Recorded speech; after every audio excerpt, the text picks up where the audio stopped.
안녕하십니까. 글로벌 밀리터리 뉴스입니다.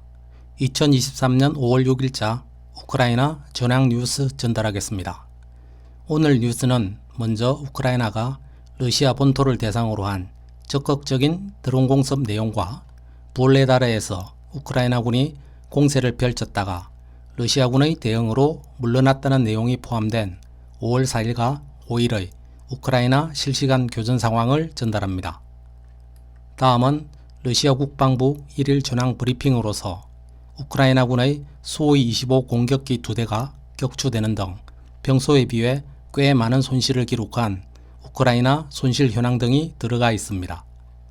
이어서 자포리자주 18개 정착지에 주민 대피령이 내렸다는 것과 모스크바 등에 일시적으로 GPS 이용이 제한된다는 내용의 단신 2개를 전달합니다.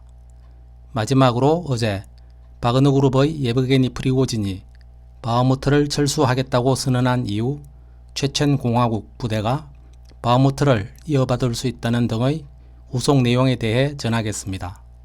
그럼 러시아 측 텔레그램이 작성하는 실시간 교전 상황 번역하여 전달합니다. 5월 4일에서 5일 실시간 교전 상황. 우크라이나군은 다시 드론을 이용해 러시아 영토의 민간 시설을 공격했습니다. 로스토프 지역에서는 드론이 노보샤흐틴스크의 정유 공장에서 건설 중인 연료 저장 탱크 근처의 육교에 충돌하여 화재가 발생했으나 즉시 꺼졌습니다. 크라스노다르 인접 지역에서는 일스키 정유 공장이 이틀 동안 무인기의 공습을 받았습니다. 공격으로 연료 탱크가 파괴되고 5번째 시설이 손상되었습니다. 민간인은 다치지 않았습니다. 또 다른 우크라이나 상어 타입 드론이 보론소 지역에서 요격되었습니다. 무인 항공기는 부틀르리노브카 마을의 군 부대에 추락한 후 폭발했습니다. 예비 정보에 따르면 피해는 없었습니다. 며칠 동안 우크라이나군은 브리안스크 지역의 국경 지역을 포격했습니다. 폴리바이 노보시올키 마을에서 여러 주거용 건물이 손상되었습니다. 5명이 부상을 입었고 한 여성이 팔 다리를 잃었습니다. 빌로호리우카 남동쪽에서는 체첸 공화국의 아크마트 시벼 부대가 충전소 인근의 적 방어선을 뚫었습니다. 그룹을 포위하려는 모든 우크라이나군의 시도를 격퇴한 러시아 군 병력들은 채석장 동쪽에 자리를 잡았습니다.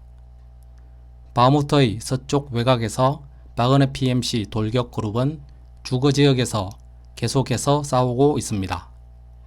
우크라이나군은 도시의 약 6%를 장악하고 있습니다. 동시에 바그너 용병 그룹의 예브게니 프리고진 수장은 끊임없는 포격과 막대한 손실로 인해 5월 10일 바흐무트에서 철수한다고 발표했습니다. 러시아군은 도네츠크주의 우크라이나군의 병력과 장비 집결지인 슬로반스크와 크라마토르스크에 미사일 공격을 가했습니다. 슬로반스크의 제우스 세라믹 산업 공장과 노보 크라마토르스키 기계 건물 공장이 피격되었습니다. 볼레다르 인근에서 우크라이나군은 미킬스케 지역에서 전투 정찰을 실시하고 파블리우카 방향으로 공세를 시도했습니다.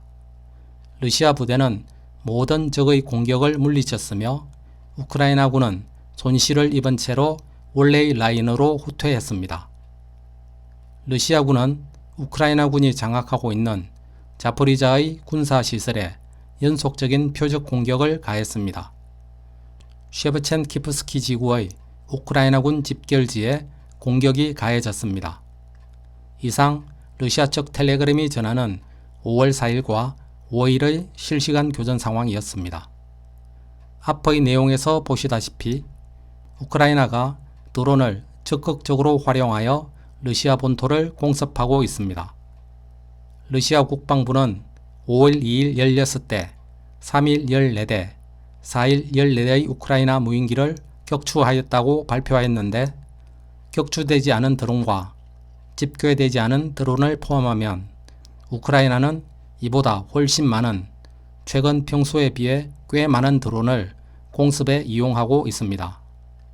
또한 볼레다르에서 우크라이나군이 공세를 펼쳤다가 러시아군의 대응으로 물러났다는 내용이 있는데, 여기에서 우크라이나군은 상당수의 기갑 부대를 이용하여 부올레다르 인근의 러시아군과 교전을 벌였다고 하는데, 춘계 대공세의 전초전이라는 주장이 나오고 있습니다. 이에 대한 전과는 다음의 러시아 국방부 브리핑에서 확인할 수 있습니다. 러시아 국방부 1일 전황 브리핑입니다.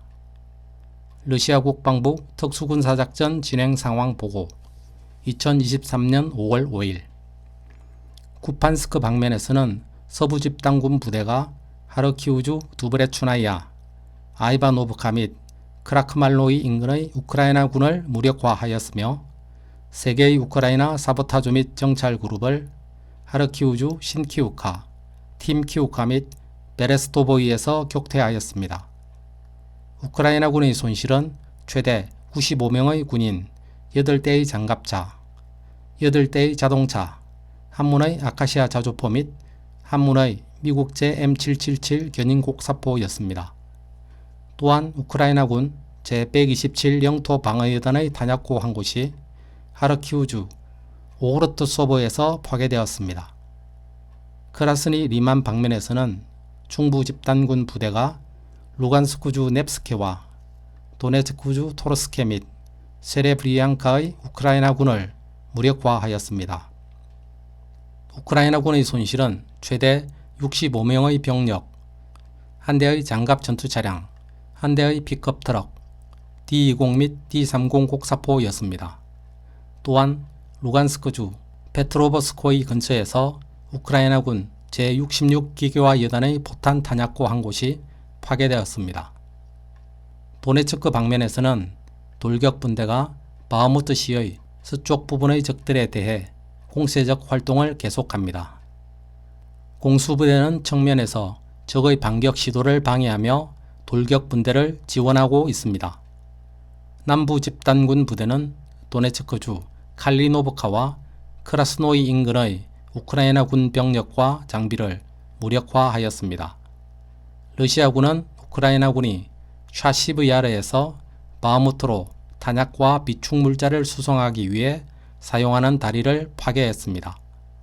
항공부대는 이 방면에서 7번 출격했으며, 남부 집단군의 포병은 69번의 발사 임무를 수행했습니다. 도네츠크주 크라마토르스크와 아버디우카 근처에서 우크라이나군의 제54 및 제110 기계화 여단의 탄약고 2곳을 파괴하였습니다. 우크라이나군의 손실은 최대 300명의 군인과 용병, 3대의 보병 전투차량, 4대의 장갑 전투차량, 1대의 그라드 MLRS, 1대의 아카시아 자주포였습니다. 남부 도네츠크와 자포리자 방면에서는 동부 집단군 부대가 도네츠크주 보다노이, 부올레다르와 자포리자주의 말라노브카, 체르노보이, 노보다닐리우카 인근의 우크라이나군을 무력화하였습니다. 또한 우크라이나군 사보타주 및 정찰그룹 1개를 도네츠크주 노보미하일리우카 인근에서 격퇴하였습니다. 적의 손실은 군인 90명 이상, 전차 1대, 자동차 5대, D-30 곡사포 1문, 미국산 M777 곡사포 1문이었습니다. 헤르손 방면에서 적의 손실은 최대 우크라이나 군인 80명, 장갑 전투차량 15대, 자동차 23대, MSTAB 곡사포 1문, D-30 곡사포 3문이었습니다. 러시아 연방군의 작전 전술 및 육군 항공, 미사일 부대 및 포병은 107개의 우크라이나 포병 유닛과 123개 지역의 병력 및 장비를 무력화하였습니다. 우크라이나군의 수호이-25 공격기 2대가 헤르손주 졸로타야 발카 및 티아긴카 인근에서 러시아 방공망에 의해 파괴되었습니다. 7발의 하이마스 로켓이 요격되었으며 14개의 우크라이나 무인기도 하르키우주 토카레프카, 루간스크주 트로이츠코이, 도네츠크주 아이바노프카, 자포리자주 레소노이 등에서 격추되었습니다. 이상 5월 5일의 러시아 국방부 1일 전황 브리핑이었습니다. 앞의 내용을 바탕으로 이날 하루 우크라이나군의 손실 현황을 정리하면 병력 손실은 총 630명으로 어제에 비해 210명이 늘었습니다. 쿠판스크 방면에서 95명, 크라스니 리만 방면 65명, 도네츠크 방면 300명, 남부 도네츠크 및 자포리자 방면 90명, 헤르손 방면 80명입니다. 자포리자와 헤르손 방면에서 평소에 비해 2배 정도 많은 사상자가 발생했습니다. 우크라이나군의 군사장비 손실은 소위 25 근접지원용 공격기 2대가 헤르손 근처에서 격추되었으며 무인기가 14대, 전차 및 기타 장갑 차량이 25대, MLRS 장착 전투차량 1대, 야포 및 박격포 11문, 특수군사 차량 37대가 파괴되었습니다. 헬리콥터와 방공 미사일 시스템의 손실은 없습니다. 전과에서 보시다시피 자포리자와 헤르손 지역에서 우크라이나 병력의 손실이 큽니다.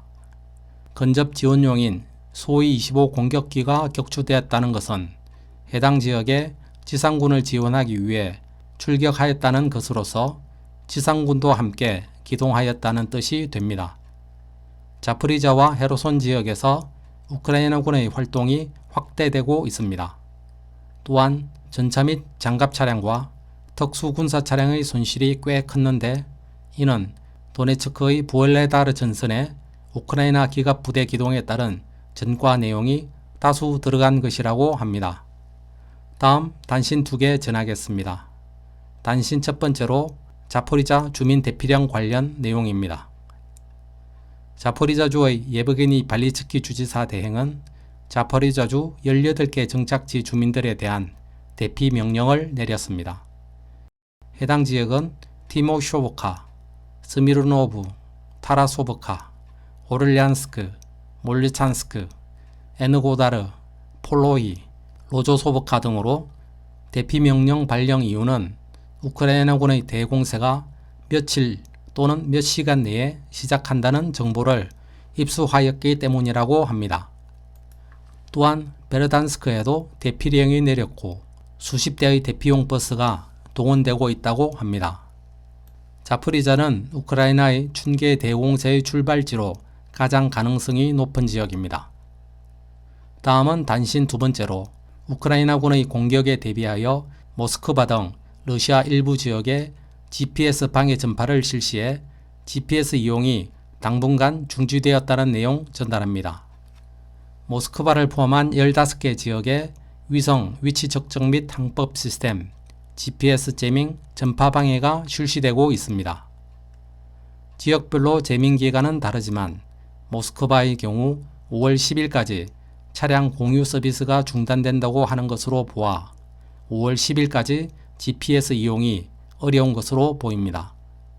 올해 1월부터 각 지역에 간헐적으로 GPS 전파 방해가 실시되고 있었는데 군사장비가 설치되었거나 군 부대가 위치한 곳, 군사 비행장이 위치한 곳 등에 주로 전파 방해가 이루어지고 있다고 합니다. 이는 우크라이나군이 미사일 유도 및 포병의 표적 지정, 드론 조종에 GPS 유도를 사용하고 있는데 최근의 러시아 본토 공습에 이용되는 드론 조종에 GPS가 필수 사용되고 있기 때문인 것으로 알려졌습니다.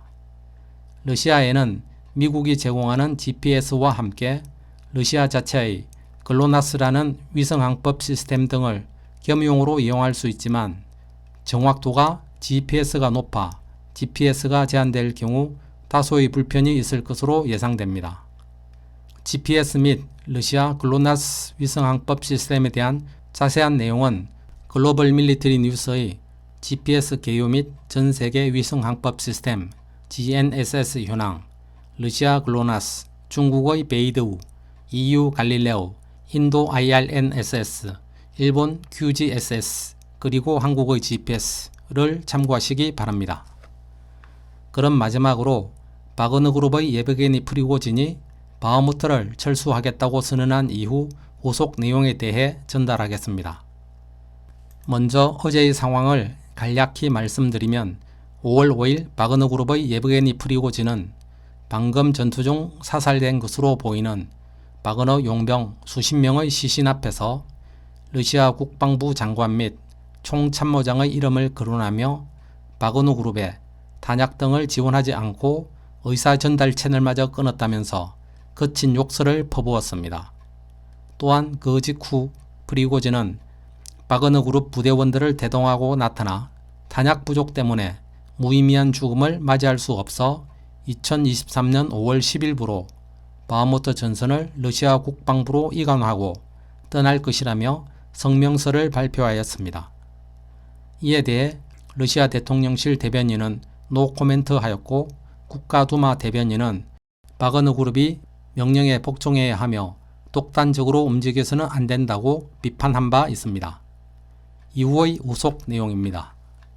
수십 구의 시신들 앞에서 광기에 휩싸인 프리고진의 영상은 러시아 군부를 발칵 뒤집은 것으로 보입니다. 물론 러시아 국민들도 그런 것으로 보입니다. 일부 러시아 국민들은 바그너 그룹에 탄약이 왜 지원되지 않느냐며 피켓 시위를 하는 등 바그너 그룹에 동조하였습니다. 프리고진의 비난 대상이 된 러시아 국방부는 쇼이구 국방장관이 직접 나서 우크라이나 지역의 군사 장비와 준비 태세를 점검하는 동영상을 게시하였습니다. 쇼이구 국방장관은 우크라이나의 전투 지역이라고 하는 곳에서 철수한 수십 대의 전차 등 군사 무기의 보관 상태 및 수리기지를 조사했다고 합니다. 또한 신규 임명된 국방부 군수 담당 차관이 전차 및 군용 차량, 기타 장비의 재배치를 추진하고 있다면서 탄약 부족 문제에 대한 국방부와 바그너 용병 그룹 간의 문제에 대해 조사를 진행한다고 밝혔습니다. 한편 프리고진은 5월 6일에도 바그너 그룹의 바흐무트 철수에 대한 후속 추가 조치 내용을 텔레그램 등을 통해 공개하였습니다. 프리고진은 체첸 공화국의 수장인 람잔 카디로프와 연락하였으며 5월 10일 0시 00분에 정확히 바흐무트 전선 임무를 체첸 공화국 아크마트 부대로 이관하며 이후 그들이 바흐무트 공략 임무를 맡을 것이라고 밝혔습니다. 람잔 카디로프 체첸 공화국 수장도 만일 무슨 일이 생기면 아크마트 부대가 바흐무트를 장악할 것이라면서 자신의 입장을 밝힌 동영상을 올렸습니다. 람잔 카디로프의 발언입니다. 만일 형 프리고진과 바그너가 떠난다면 총참모부는 숙련된 전투부대를 잃게 되는 것이며 그의 남동생 카디로프와 아크마트가 바흐무트 전선에서의 위치를 대체할 것이다. 또한 프리고진의 최근 발언을 듣는 것이 불쾌하지만 국방부가 이야기를 하지 않고 바그너 PMC의 지도부와 만나지 않는다는 것이 두 배는 불쾌하다고 밝혔습니다. 이후 예브게니 프리고진은 쇼이구 국방장관에게 5월 10일 00시 이전까지 바흐무트 전선을 아크마트 대대에 이양하도록 하는 전투 명령서를 내려줄 것을 요청하는 공개 서한을 텔레그램에 게시하였습니다. 한편 프리고진은 바흐무트에서의 철수 이후로 탄약 부족 문제를 내세웠지만 우크라이나 측이 보는 철수 이유는 바그너 그룹의 막대한 손실 때문이라는 것입니다. 바그너 그룹은 많은 포탄을 보유하고 있는데 지난 24시간 동안에도 우크라이나 부대에 대해 520차례의 포격을 퍼부었다는 것입니다. 즉, 실제 이유는 병력 부족으로서 더 이상 죄수들을 조달할 수 없기 때문이라고 주장했습니다. 러시아 전성절은 5월 9일이며 우크라이나 준계 대공세 개시 날짜도 그 즈음이라는 주장이 나오고 있습니다. 바그너 그룹은 5월 10일 바흐무트를 떠난다고 밝혔습니다. 우크라이나에게 적은 호재일 수 있지만 러시아에게는 큰 악재로 보입니다. 실제로 바그너 그룹은 바흐무트에서 철수할까요? 어제의 그 광기는 어떻게 설명해야 할까요? 이에 대해 푸틴은 어떤 결정을 내릴까요? 쇼이구, 게라시모프 체제를 이대로 유지할까요? 거대한 러시아 국방부에 비해 바그너 그룹은 일개 용병단체일 뿐이지만 러시아 국민들도 그렇게 볼까요? 오늘 글로벌 밀리터리 뉴스의 영상은 여기까지입니다. 오늘 내용이 괜찮았다면 제작자 격려를 위해 구독과 좋아요, 댓글 부탁드립니다. 즐거운 하루 보내십시오. 감사합니다.